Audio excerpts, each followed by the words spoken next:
ನಮಸ್ತೆ ಮಿತ್ರರೇ.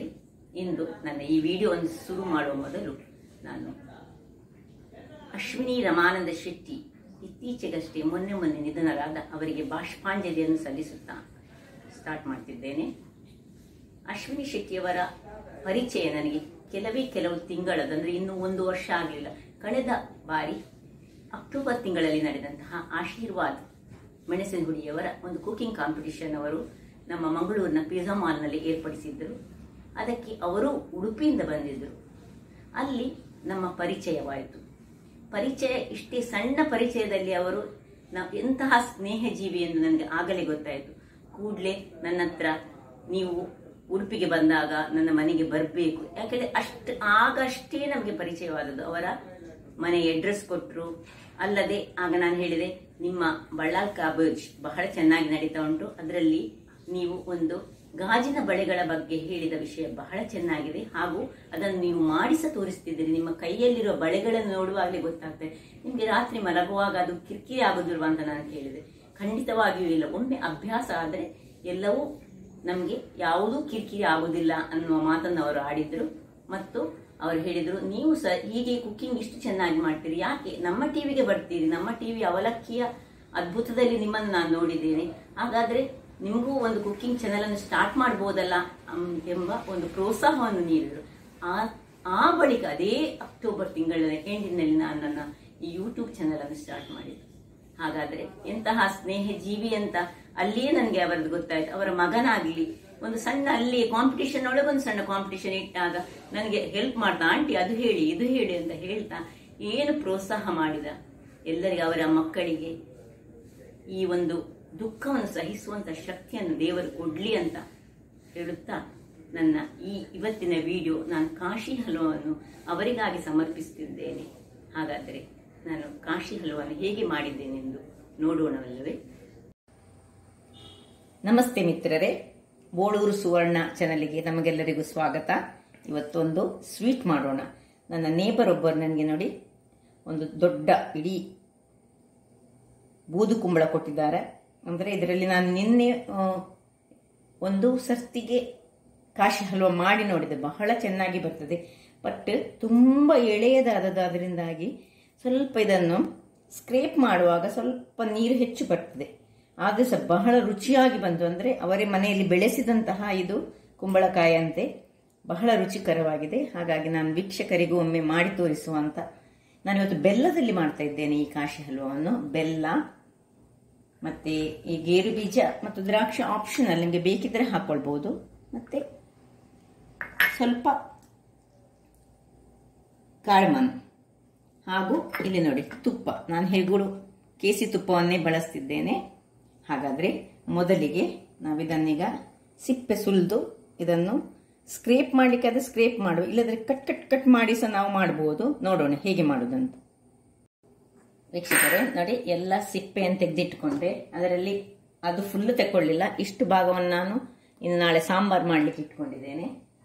ನೋಡಿ, ಇದನ್ನೀಗ ನಾನು ಹೀಗೆ ತುರಿದುಕೊಳ್ತೇನೆ. ಈಗ ತುರಿಲಿಕ್ಕೆ ನಿಮ್ಗೆ ಆಗದಿದ್ರೆ ಇದನ್ನು ಬೇಕಿದ್ರೆ ಒಂದೊಂದ್ಸತಿ ತುಂಬಾ ಇದು ಎಳೆಯದಾದ್ರೆ ಸ್ವಲ್ಪ ನೋಡಿ ತುರಿಲಿಕ್ಕೆ ಸ್ವಲ್ಪ ಕಷ್ಟ ಆಗ್ತದೆ. ತುರಿಲಿಕ್ಕೆ ಸರಿ ಆಗದಿದ್ರೆ ನಾವು ಹೀಗೆ ಕಟ್ ಮಾಡಿಕೊಂಡು ಸಹ ನಾವು ಮಾಡ್ಕೊಳ್ಬಹುದು. ವೀಕ್ಷಕರೇ ನೋಡಿ, ಹೀಗೆ ಸಣ್ಣದಾಗಿ ಹೀಗೆ ಹೆಚ್ಚಿಟ್ಟುಕೊಂಡ್ರೆ ಸಹ ಹೀಗೆ ಸಣ್ಣದಾಗಿ ಹೀಗೆ ಹೆಚ್ಚಿಟ್ಟುಕೊಂಡ್ರೆ ಸಹ ಹೀಗೆ ಮಾಡಿ ಸಹ ನಾವು ಮಾಡಿಕೊಳ್ಬಹುದು.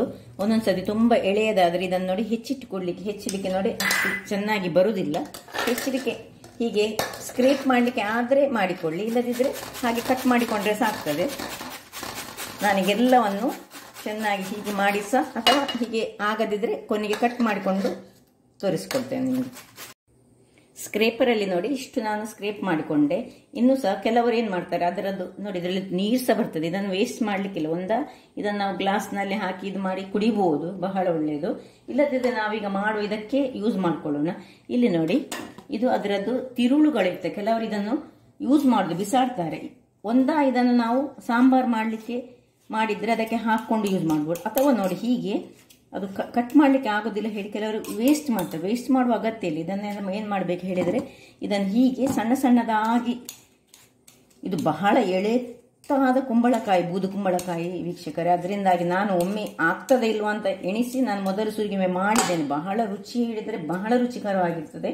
ಅದರಿಂದಾಗಿ ನಾನು ಇದನ್ನು ಪುನೊಮ್ಮೆ ನಿಮಗೆ ಈಗ ಎಡತ್ತಾದರೆ ಕೆಲವೊಂದ್ಸತಿ ನಮಗೆ ಹೀಗೆ ಸ್ಕ್ರೇಪ್ ಮಾಡಲಿಕ್ಕೆ ಸರಿ ಆಗದಿದ್ದರೆ ನೋಡಿ ಹೀಗೆ ಮಾಡಿ ಸಹ ನಾವು ಮಾಡಿಕೊಳ್ಬಹುದು ಎಂಬುದನ್ನು ತೋರಿಸ್ಲಿಕ್ಕೋಸ್ಕರ. ಇಲ್ಲದಿದ್ದರೆ ಕಾಶಿ ಹಲ್ವ ಎಂಬುದು ಬಹಳ ಸುಲಭದ ಒಂದು ಸ್ವೀಟ್, ಯಾರು ಸಹ ಮಾಡುವಂಥದ್ದು. ಅದು ಹೆಚ್ಚಿನವರು ಅದನ್ನು ಸಕ್ಕರೆಯಲ್ಲಿ ಮಾಡ್ತಾರೆ, ನಾನಿವತ್ತು ಬೆಲ್ಲದಲ್ಲಿ ಮಾಡಿ ತೋರಿಸ್ತಾ ಇದ್ದೇನೆ ನಿಮಗೆ. ನೋಡಿ ಇದನ್ನು ಬಿಸಾಡುವ ಅಗತ್ಯವೇ ಇಲ್ಲ. ಕೆಲವರು ಇದನ್ನು ಯೂಸೇ ಮಾಡುವುದಿಲ್ಲ. ನಾನು ನೋಡಿ ಇದನ್ನೆಲ್ಲ ಹೀಗೆ ಸಣ್ಣ ಸಣ್ಣದಾಗಿ ಹೆಚ್ಚಿಕೊಂಡು ಮಾಡ್ತಾ ಇದ್ದೇನೆ ವೀಕ್ಷಕರೇ. ಇದನ್ನು ನೋಡಿ ಈಗ ಪಕ್ಕಕ್ಕೆ ಇಟ್ಟುಕೊಳ್ಳೋಣ. ಇಲ್ಲೊಂದು ಗ್ಯಾಸನ್ನು ಉಳಿಸಿ ಬಾಣಲೆಯನ್ನು ಬಿಸಿ ಮಾಡ್ತಾ ಇದ್ದೇನೆ. ಈಗ ಮೊದಲಿಗೆ ನಾವು ಈ ಗೇರು ಬೀಜ ಮತ್ತು ದ್ರಾಕ್ಷಿಯನ್ನು ಸ್ವಲ್ಪ ಒಂದು ಇದರಲ್ಲಿ ಹುರಿದಿಟ್ಕೊಳ್ಳೋಣ. ಇದು ಆಪ್ಷನಲ್, ನಿಮಗೆ ಬೇಕಿದ್ದರೆ ಮಾತ್ರ ವೀಕ್ಷಕರೇ.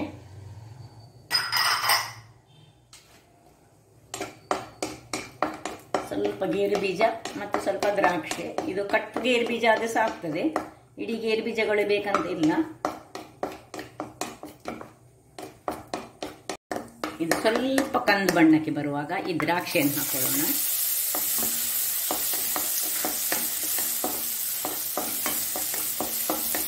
ದ್ರಾಕ್ಷಿ ಉಬ್ಬಿ ಬರುವಾಗ ಇದನ್ನು ನಾವು ತೆಗೆದಿಟ್ಕೊಳ್ಳೋಣ. ಚೂರು ಉಬ್ಬಲಿ ದ್ರಾಕ್ಷಿ.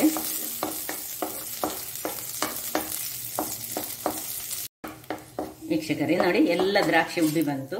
ಈಗ ಇದನ್ನು ಒಂದು ಪಕ್ಕಕ್ಕೆ ತೆಗೆದಿಟ್ಕೊಳ್ಳೋಣ. ಇದನ್ನು ಈಗ ಇದೇ ಬಾಣಲೆಯಲ್ಲಿ ನಾವು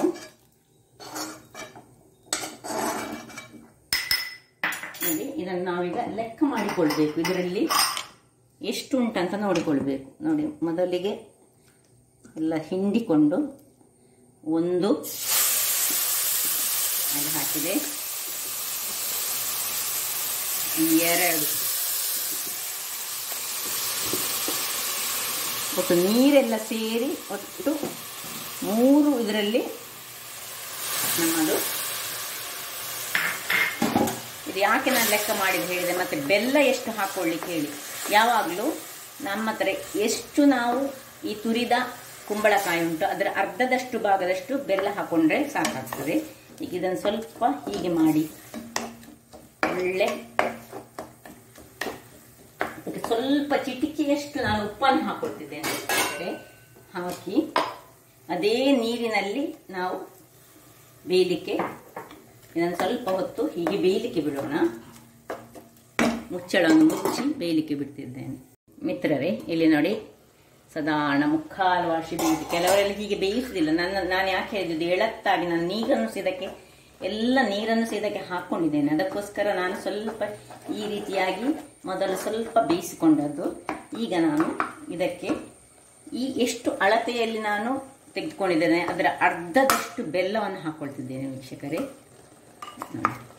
ನಾನು 3 ಈ ತಟ್ಟೆಯಲ್ಲಿ 3 ತಟ್ಟೆಯಷ್ಟು ತುರಿದ ಊದು ಕುಂಬಳ ತೆಗೆದುಕೊಂಡ್ರೆ ಅದರದ್ದು ಅರ್ಧದಷ್ಟು ನಾನು 1.5 ತಟ್ಟೆಯಷ್ಟು ಬೆಲ್ಲವನ್ನು ಹಾಕೊಂಡಿದ್ದೇನೆ. ನಿಮಗೆ ಸಿಹಿ ಅನುಗುಣವಾಗಿ ಅದಕ್ಕಿಂತ ಸಹ ಕಡಿಮೆ ಬೇಕಿದೆ ಕಡಿಮೆ ಹಾಕೊಳ್ಬಹುದು. ಕೆಲವರು ಸಕ್ಕರೆ ಹಾಕೊಳ್ತಾರೆ ನೋಡಿ. ಇನ್ನು ನಾವು ಹೀಗೆ ಆಗ್ತಾ ಇರುವಾಗ ಇದಕ್ಕೆ 1 ಚಮಚದಷ್ಟು ನಾನು ತುಪ್ಪವನ್ನು ಹಾಕೊಳ್ತೇನೆ. ಇದಕ್ಕೆ ಹೆಚ್ಚು ತುಪ್ಪದ ಅಗತ್ಯ ಸಹ ಇಲ್ಲ.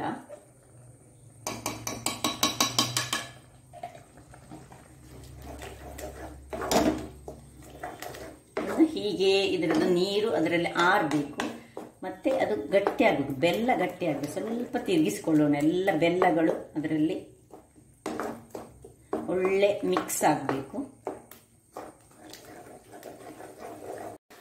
ವೀಕ್ಷಕರೇ ಇಲ್ಲಿ ನೋಡಿ 10 ನಿಮಿಷಗಳ ಕಾಲ ಅದರಿಂದ ಇದು ಇದರಲ್ಲಿ ಆಗ್ತಾ ಉಂಟು. ಯಾಕೆ ಹೇಳಿದ್ರೆ ನಾವು ನೀರನ್ನು ಸಹ ಯೂಸ್ ಮಾಡಿದ್ದೇವೆ. ನಾನು ನೋಡಿದ ಪ್ರಕಾರ ನೀರನ್ನು ಸಹ ಯೂಸ್ ಮಾಡಿದರೆ ಈ ಒಂದು ಕಾಶಿ ಹಲ್ವ ಬಹಳ ರುಚಿಕರವಾಗಿ ಬರ್ತದೆ. ಇಲ್ಲದಿದ್ರೂ ಕಾಶಿ ಹಲ್ವ ಹೇಳಿದ್ರೆ ರುಚಿಕರ ನೋಡಿ.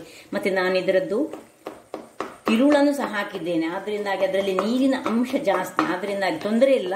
ತುಂಬಾ ಹೊತ್ತು ಇದನ್ನು ನಾವು ಆರಿಸಿಕೊಂಡು ತೊಂದರೆ ಇಲ್ಲ. ಬಟ್ ಬಹಳ ಟೇಸ್ಟ್ ಹಾಗೂ ಟೇಸ್ಟಿ ಆಗ್ತದೆ. ಹಾಗೂ ಇದರದ್ದು ಯಾವುದೇ ಒಂದು ಅಂಶ ನಷ್ಟ ಆಗೋದಿಲ್ಲ. ಅದರಿಂದಾಗಿ ನೋಡಿ ಇನ್ನೂ ಸಹ ಒಂದು 10 ನಿಮಿಷಗಳ ಕಾಲ ನಾವು ತಿರ್ಗಿಸ್ಬೇಕಂತ ಏನಿಲ್ಲ. ಇದೇನು ತಳ ಹಿಡಿಯುವುದಿಲ್ಲ. ದಪ್ಪ ತಳದ ಪಾತ್ರೆಯಲ್ಲಿ ಮಾಡಿದರೆ ತಳ ಹಿಡಿಯುವುದೇ ಇಲ್ಲ. ನೋಡಿ ಸ್ವಲ್ಪ ಬಿಳಿ ಕಾಣ್ತದೆ. ಅದನ್ನು ನಾವು ನೋಡಿ ಹೀಗೆ ಹೀಗೆ ಹೀಗೆ ಮಾಡಿದರೆ ಆಯಿತು. ಇನ್ನೂ ಸಹ ಒಂದು 10 ನಿಮಿಷಗಳ ಕಾಲ ಇದನ್ನು ನಾವು ಒಲೆಯಲ್ಲಿ ಆರಿಸಿಕೊಳ್ಳಬೇಕು. ವೀಕ್ಷಕರೇ, ಇನ್ನೂ 5, 6, 7 ನಿಮಿಷ ಆಯಿತು ನೋಡಿ. ಆಗ ನಾನು ಒಳ್ಳೆ ಒಂದು ಹದಕ್ಕೆ ಬರ್ತಾ ಉಂಟು. ಈಗ ಈ ಹೊತ್ತಿನಲ್ಲಿ ನೋಡಿ ನಾನು ಇಡಿಯಾದ ಇದನ್ನು ಯಾವುದನ್ನು ಏಲಕ್ಕಿಯನ್ನು ಇದರ ಸ್ವಲ್ಪ ಗುದ್ದಿಕೊಳ್ತೇನೆ. ಏಲಕ್ಕಿ ಪುಡಿ ಸಹ ಹಾಕೊಳ್ಬೋದು, ಅಥವಾ ಹೀಗೆ ನೋಡಿ ಇಡೀ ನಾನೀಗ ಏಲಕ್ಕಿಯ ಈ ಬೀಜದ ಒಟ್ಟಿಗೆ ಇದನ್ನು ಗುದ್ದಿಕೊಳ್ತೇನೆ. ಈ ಗ್ರೀನ್ ಏಲಕ್ಕಿ ಆದರೆ ಬಹಳ ರುಚಿಕರವಾಗಿರ್ತದೆ.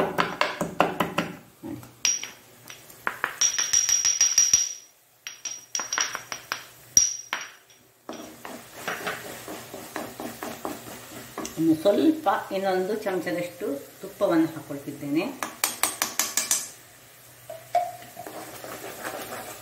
ಇದಕ್ಕೆ ಹೆಚ್ಚಿ ನಾನೀಗ ಆಲ್ರೆಡಿ ನಾನು ಸ್ವಲ್ಪ ಆಗ ಗೇರು ಬೀಜ ಫ್ರೈ ಮಾಡುವಾಗ ಒಂದು ತುಪ್ಪ, ಒಂದು ಸ್ವಲ್ಪ, ಮತ್ತೆ ಬೇಯುವಾಗ ಒಂದು ಚೂರು ತುಪ್ಪ, ಮತ್ತೆ ಈಗ ಒಂದು ಒಟ್ಟು 3 ಚಮಚಗಳಷ್ಟು ತುಪ್ಪ ಸಾಕು. ಇದಕ್ಕೆ ಹೆಚ್ಚು ತುಪ್ಪದ ಅಗತ್ಯ ಇಲ್ಲ. ಯಾಕಂದ್ರೆ ಈ ಬೂದು ಕುಂಬಳದಲ್ಲಿ ಒಂದು ನಮೂನೆಯ ಈ ಹಾಲಿನ ಟೈಪಿನ ಅಂಶ ಇರುವುದರಿಂದಾಗಿ ಈ ಹೊತ್ತಿನಲ್ಲಿ ಈ ಗೇರು ಬೀಜ ಮತ್ತು ದ್ರಾಕ್ಷಿಯನ್ನು ಸಹ ಇದಕ್ಕೆ ಹಾಕೊಳ್ಳೋಣ.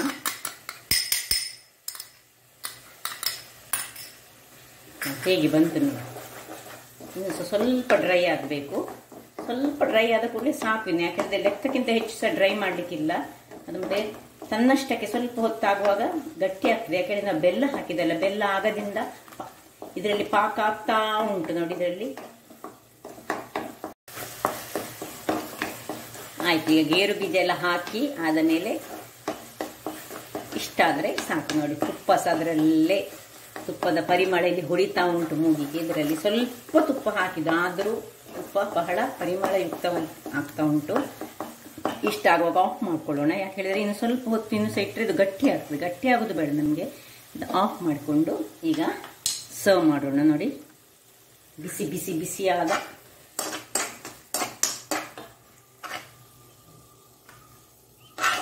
ಕಾಶಿ ಹಲ್ವಾ ರೆಡಿಯಾಗಿದೆ.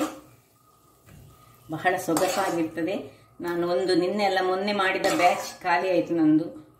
ಇನ್ನೊಂದು ಬ್ಯಾಚ್ ಮಾಡ್ತಾ ಇದ್ದೇನೆ ನಾನು. ಅಷ್ಟು ನನಗೆ ಖುಷಿ ಆಯಿತು. ಯಾಕಂದರೆ ಆ ಒಂದು ಎಳೆಯ ಕುಂಬಳಕಾಯಿ, ಬೂದು ಕುಂಬಳಕಾಯಿ ಬಹಳ ರುಚಿಯಾಗಿತ್ತು. ಅಷ್ಟು ರುಚಿಯಾಗಿದೆ. ತಿರುಳನ್ನು ಸಮೇತ ನಾನು ಹಾಕಿದ್ದೇನೆ. ಅದರಿಂದಾಗಿ ಕೆಲವರು ಹಾಕುದಿಲ್ಲ, ನನಗೆ ಗೊತ್ತಿಲ್ಲ ಯಾಕೆ, ಅದು ನೀರಾಗ್ತದೆ ಹೇಳಿ ಹಾಕುದಿಲ್ವಾ, ಟೈಮ್ ಕನ್ಸ್ಯೂಮಿಂಗ್ ಹೇಳಿ ಹಾಕುದಿಲ್ವಾ ಗೊತ್ತಿಲ್ಲ. ನೋಡಿ ಏನು ಚೆನ್ನಾಗಿ ಬಂತು ನೋಡಿ.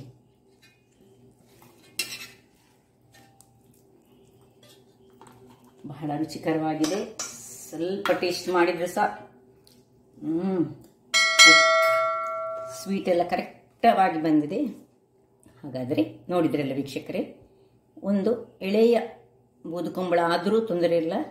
ಯಾಕಂದರೆ ಯಾವತ್ತೂ ಹೇಳ್ತೇವೆ ಬಲಿತ ಬೂದುಕುಂಬಳ ಬೇಕಂತ ಹೇಳ್ತಾರೆ. ಆದರೆ ನಿಮಗೆ ಅದನ್ನು ಸ್ಕ್ರೇಪ್ ಮಾಡಲಿಕ್ಕೆ ಆಗದಿದ್ರೆ ಕಟ್ ಮಾಡಿ ಸಹ ಹೀಗೆ ಮಾಡ್ಬೋದಂತ ನಾನು ನೋಡಿದ್ರಿಂದಾಗಿ ಇದನ್ನು ಇನ್ನೊಮ್ಮೆ ನಾನು ನಿಮಗೆ ಮಾಡಿ ತೋರಿಸಿದ್ದೇನೆ. ಹಾಗಾದರೆ ನನ್ನ ಈ ಕುಕಿಂಗ್ ಚಾನಲ್ ನಿಮಗೆ ಇಷ್ಟ ಆದರೆ ಬೋಳೂರು ಸುವರ್ಣ ಚಾನಲನ್ನು ಲೈಕ್ ಮಾಡಿ, ಶೇರ್ ಮಾಡಿ ಹಾಗೂ ಸಬ್ಸ್ಕ್ರೈಬ್ ಮಾಡಿ ಹಾಗೂ ನನ್ನ ಇನ್ಸ್ಟಾಗ್ರಾಮ್ ಪೇಜನ್ನು ಫಾಲೋ ಮಾಡಿ. ಧನ್ಯವಾದಗಳು.